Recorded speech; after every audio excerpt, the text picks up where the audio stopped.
গরম পড়তে না পড়তে বরমশাই বাজার থেকে কচি ডাঁটা আনতে শুরু করে দিয়েছে। তাই কচি ডাঁটা আর আলু অল্প করে কেটে নিয়ে কড়াইয়ের মধ্যে অল্প সর্ষের তেল দিয়ে ফোড়নে কালো জিরে আর চেরা কাঁচা লঙ্কা দিয়েছি। কেটে রাখা ডাঁটা আর আলুটা দিয়ে একটু ভালো করে ভাজা ভাজা করে নিয়ে তাতে স্বাদ মতো লবণ দিয়েছি, দিয়ে আবারও একটু নাড়াচাড়া করে নিয়েছি। আগে থেকে আমি পোস্ত বেটে রেখেছিলাম, পোস্তটা আমি দিয়ে দিয়েছি, দিয়ে ভালো করে কষিয়ে নিয়েছি। আমি এতে চিনি দিলাম না, আপনারা চাইলে অল্প করে একটু চিনি দিতে পারেন। এবারে আমি 1 বাটি লিকুইড দুধ দিয়েছি স্বাদটা আরেকটু বাড়ানোর জন্যে। আপনারা চাইলে শুধু পোস্ত দিয়েও এটা বানাতে পারেন।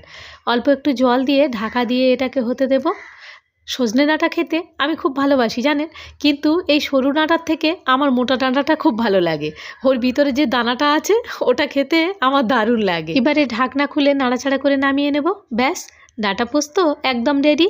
মাত্র 2টো উপকরণ দিয়ে দারুণ স্বাদের এই রেসিপি ঝটপট বানিয়ে নিতে পারেন, গরম গরম ভাতের সাথে দারুণ।